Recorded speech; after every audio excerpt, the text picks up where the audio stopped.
I already said that we have fertilizer production, right? We got lots of people on Mars, everybody poops, there's your fertilizer. If it's good enough for Mark Wahlberg, Matt Damon, who is in The Martian? It doesn't matter, okay? I'm sure both of them have grown something in their poop at one point or another.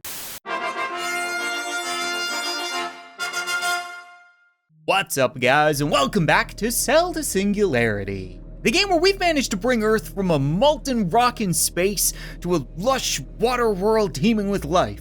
And we brought humanity from being one giant monkey spit roasting a Muppet lizard to virtual sex bots in space? Yeah, I'm still not sure where we're going with that. We've reached the singularity and realized that reality isn't real. Right, it's all simulation, and every time life evolves and becomes smart enough to realize that, reality resets, hence Cell to Singularity, the name of the game, so I just kind of figured that was it, but apparently not, since my reality engine is now telling me that life has found a way to evolve beyond the singularity. Whatever that means. My educated guess is Martian bang bots. I'm sure there's at least a few of you guys that think I'm joking, but Mars is like spitting distance from Earth all of a sudden. And we have sent a human expedition to Mars, right? We've colonized the planet, kind of. Actually, no, I don't think we've colonized it. We have people there. Pretty sure they're living in their spaceships right now, and we need to research the effects of Mars on people. Like microgravity research, time spent in space is hard on an astronaut's body. The effects of low gravity on bones is still being studied, and we'll need to know more before we begin sending astronauts on long interplanetary missions. I don't know if that means to other planets, or if we just want to start sending, whole families on Disney vacations to Mars. Probably don't want to have Disney vacations with a planet full of bang bots, come to think of it, but sounds like important research. So while we're on Mars developing these new technologies, I want to remember to come back down here to Earth, to the biological end of things, and see if anything's changed, right? Because we've developed genome mapping, human cloning, bioengineering, which, spoiler alert, says cyborgs are 25% more efficient. We haven't seen cyborgs yet, but I friggin' told you so. So I would imagine right now we're limited by our technology, not by our biology. Things are getting weird. We also have morality. As we begin to organize ourselves into groups and communities, new universal rules of what is right and wrong help to govern these new societies. Okay, I feel like morality is definitely going to be something that's important when developing a planet full of bang bots, but I gotta ask, how did we develop atomic weapons before morality and not end up severely nuked like a freezer-burned taco? That doesn't make any sense. I mean, I'll take it now. Better now than never. How about we get our hands on some deflection shields? Mars has a thin atmosphere, and exposure to radiation and solar flares is dangerous for our human explorers. We need protection in the form of shields to guard us. Sounds good. Ooh, we can get HAB. Habitat module, pressurized environment with protection from sun, radiation, and dust storms. We grow our own potatoes in there, hopefully, in a giant pile of poop. We got a biodome. I should probably be getting these other things first, but I mean, it's a biodome on Mars. The next step up from the HAB, biodomes are closed ecological systems. As more explorers land on Mars, this is where they will live. That's really cool, because ecological system means we could probably grow like plants and have animals and stuff like that. It's gonna be a little bubble of Earth on Mars with bang bots. Why do I ruin everything? We got the deflection shields to help protect us from space cancer, but I don't know about cyanobacteria. I don't really need to get like space herpesiphyllades. Cyanobacteria is necessary for soil adaptation and for the viable production of food, fuel, and oxygen. Okay, so maybe it doesn't make your dick itch, but prove me wrong. By cultivating these tiny organisms, we have opened up the potential for long-term life support on the red planet. That sounds real important, but it hasn't gotten us to the next node. If we want to take a step forward, we're gonna need Martian mining. Mars has many volcanoes, and as a result, the planet is rich with compounds and minerals like copper, iron, nickel, lead, silver, bismuth, and many more. All right. Resource extraction equipment. Man, we haven't even gotten to live there yet, and we're already hollowing out the planet. We're coming for your oil, Mars. Or lube, whatever would help us most. Mining isn't easy when you're the first people on the planet. We'll need drilling and extraction equipment if we're gonna harvest the planet's abundant geological resources. That lets us reach to Martian settlement. We are no longer just explorers, and now we are colonists. That's what I'm talking about. Whoa. I'm a little concerned with the fact that those rovers were as big as our buildings, but that's fine. Just a little overcompensation on humanity's part. Wouldn't be the first time. So I'm still not seeing any changes in humanity, but that might be because we need genetic engineering. We'll need to change our genetic structures to make the human body better suited to life in low gravity. Oh, and I can't afford it! Oh, come on. How can you put a price on bang bonds? Okay, fine, we'll get radiation protection then. That's far less fun. Long-term radiation protection will be necessary as we begin to colonize Mars. Underground living quarters are one potential solution to this problem. All right, I don't see that being an underground living quarter though, that's a pill. I shouldn't ask questions. Okay, the Martians know what's best. Like fertilizer production. I already said that we have fertilizer production, right? We got lots of people on Mars, everybody poops. There's your fertilizer. If it's good enough for Mark Wahlberg, Matt Damon, who's in The Martian? It doesn't matter. Okay, I'm sure both of them have grown something in their poop at one point or another. If we're gonna live on Mars, we need to be able to grow on Mars. Fertilizer makes our soil richer, and the methane and carbon dioxide produced as byproducts are valuable in their own right. Sure they are, why not? What about water drilling? To gain access to frozen underground waters of Mars, we must drill deep into the planet's crust. We're doing a whole lot of drilling and a whole lot of resource gathering, and it makes me wonder if we're just repeating the same mistakes as we did on Earth. We need to have a little beautiful paradise on Mars.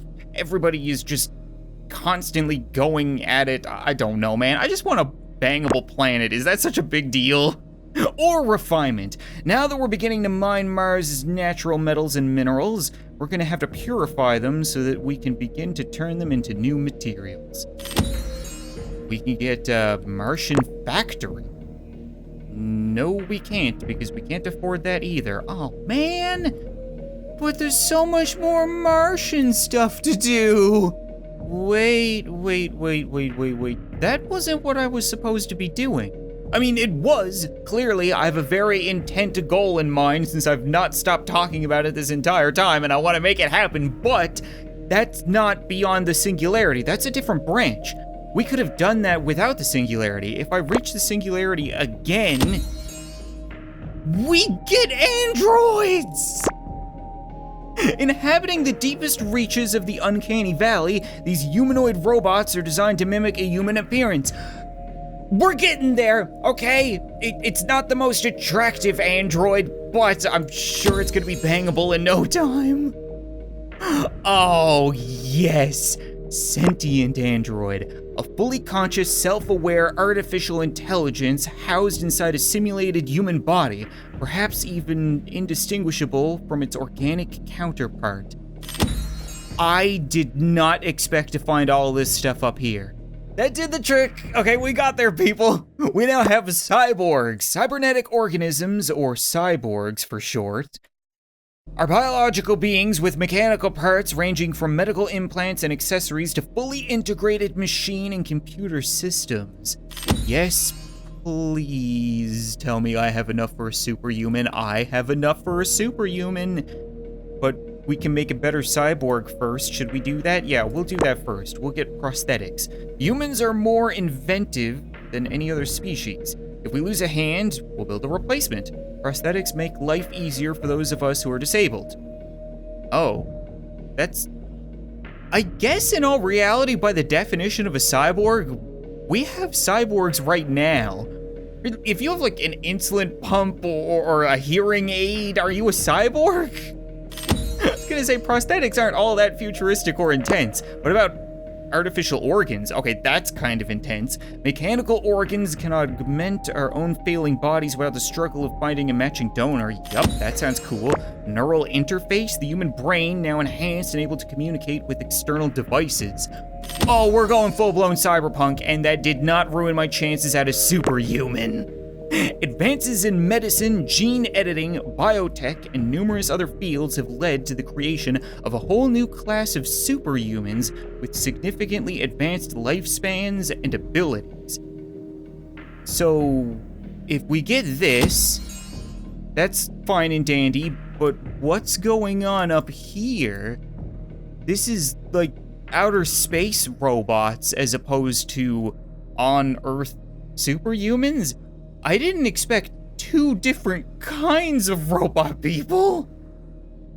I mean, it's fine, right? We have us and we have the bang bots. Everybody's happy. Just checking in real quick on Earth and Mars to see if anything is different. Earth looks stable. Doesn't look like any kind of war is raged over the new superhumans. Okay, Mars seems to have had a meteor pass through it, but we're fine. I really want to get a humanoid colonist, but that is way outside my pay grade, so maybe we'll just get a couple more superhumans and then hope that they can build up enough biological entropy to get us there. We can go back to the bang bots in space, though. The deep space bang bots, how are you guys doing? What if we get you personality programming? Yeah, okay, here's a personality. You're welcome. Embodied human consciousness. Oh. So, we can upload our consciousness to a sentient android now? Doesn't that kind of defeat the purpose of them becoming sentient? We're robbing them of their bodies. Not cool. Self-modification abilities. We have the technology. We can make him better, stronger, faster. The $6 million man, except this cost 10.5 quintillion. I mean, 6 million, get off my balls. Stylized appearance, yes, very important to the purpose. We definitely want to make them look however we choose. Human appearance is even more important. There we go, okay. Bangbots in deep space accomplished. That's exactly what I wanted. We can't go any further than that. That's the pinnacle of humanity. And through the magic of movie editing and an auto-clicker with a whole lot of spare time, we now have enough to be able to move forward with the humanoid colonist. After many generations adapting to local conditions on far-flung exoplanets, the descendants of colonists from Earth bear only a distant resemblance to their human forebears. I never even thought about that. If humanity left Earth and evolved for generations and generations, just thousands and millions of years off of Earth, they wouldn't look anything like us. It's kind of terrifying when you think about it. So is this the end of humanity? We have speciation, that interests me. The process by which populations evolve to become distant species. So it's just a completely different species now. All right, genetic modification. We're able to edit ourselves on the genetic level, weeding out undesirable traits and creating a race of superhumans. We kind of already did that, didn't we? Controversy about whether or not this is ethical abounds. Yeah, well, people are always gonna complain until you make them perfect. Autonomous drones. Cool, seems useful. And environmental adaptation. Humanoid colonists are now 50% more efficient. Okay.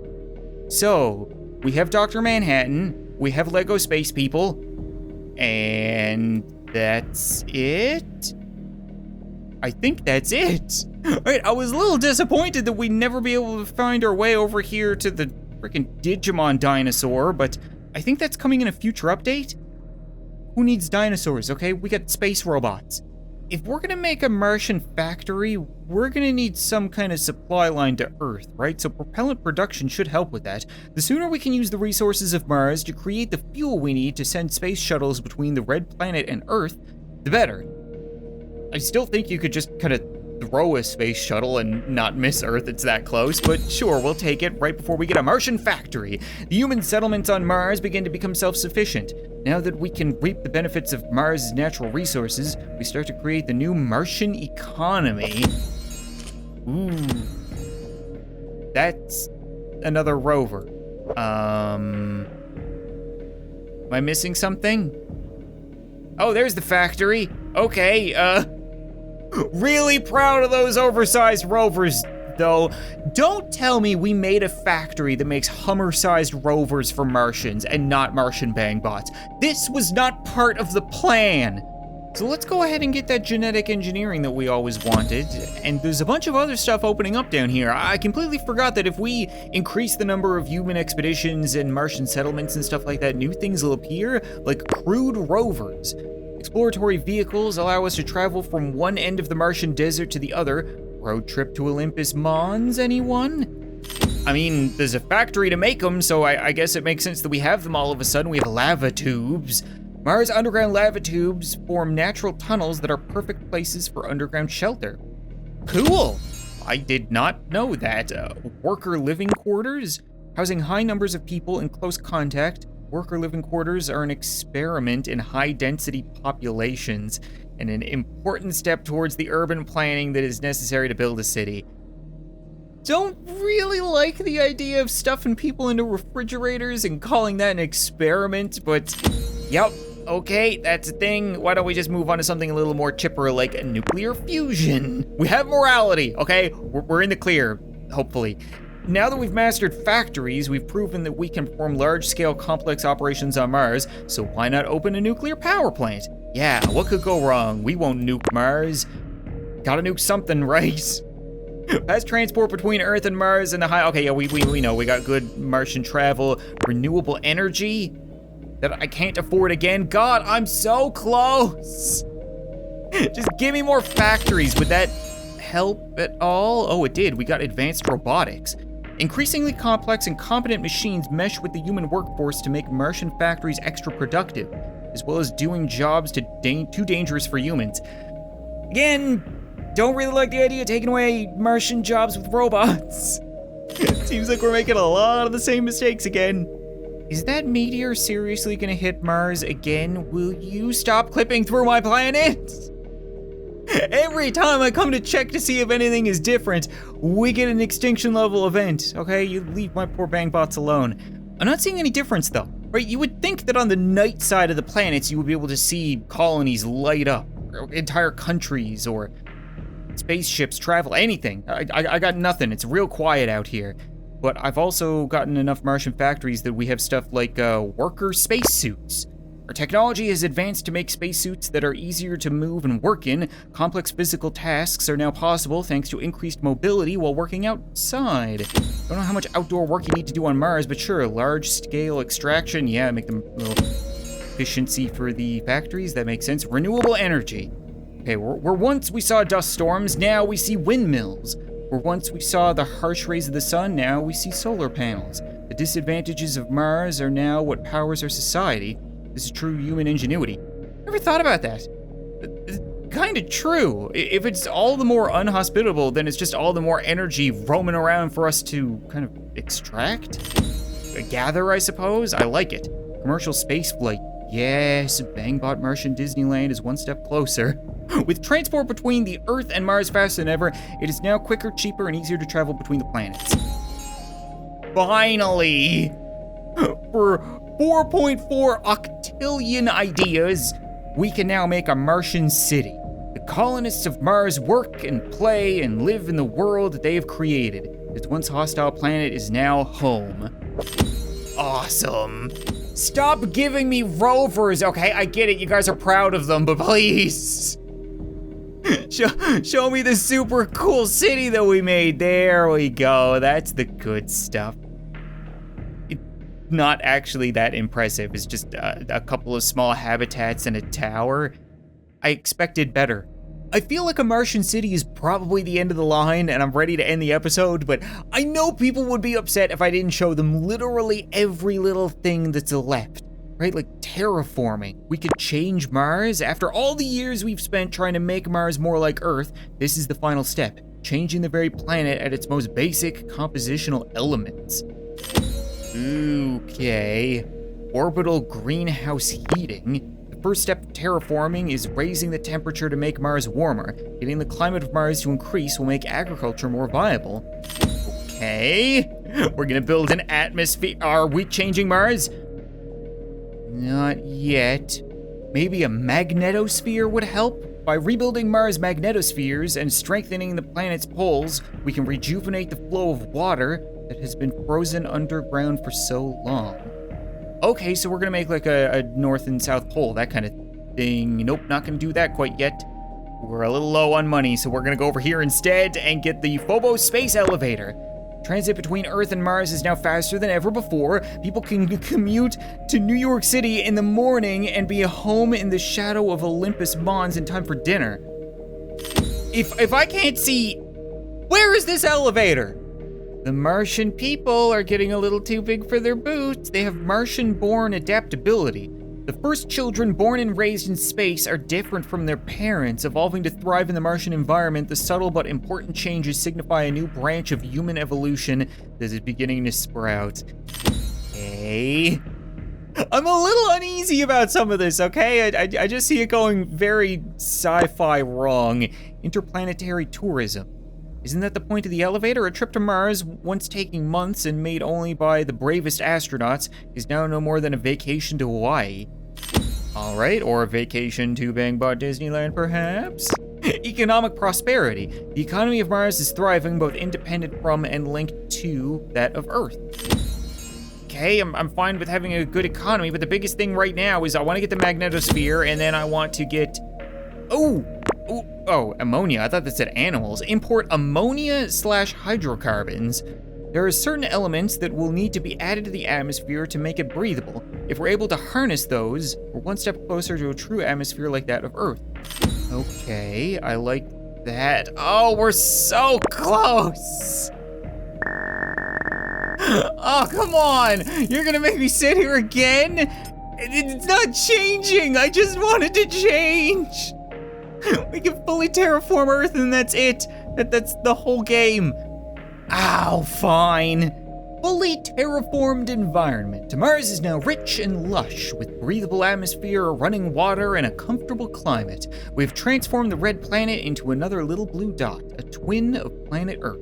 I feel the need to point out that transforming Earth was a hell of a lot easier than this. And it was just as uninhabitable, but it's done. Congratulations, you have terraformed Mars. Thank you, something I didn't expect to hear when I woke up this morning. Humanity is now flourishing on the former red planet. Yeah, I guess we can't really call it that anymore, can we? Science fiction has become a reality. Humanity is taking its first steps into the universe. Oh, the Beyond is coming soon. Ooh, that's kind of cool. Did they change? Yeah! They actually did it! Oh, that's satisfying. Okay, it was all worth it. You know what, I think that's gonna be it for this episode of Cell to Singularity, guys. It looks like they're still updating the game. Like, they're having a Beyond coming soon. They might do more with the superhumans or the Bang Bots or dinosaurs, which are supposed to come eventually. So if there's a really big update drops for this game and you guys want to see more, be sure to let me know. You know, I can keep restarting in the meantime, resetting reality, getting back to where we were so that things will go a little bit faster, a little more smoother, and we can just ignore the giant bald spot on Mars. We'll get to that eventually. But thanks so much for watching this video. I hope you enjoyed, and I'll see you next time.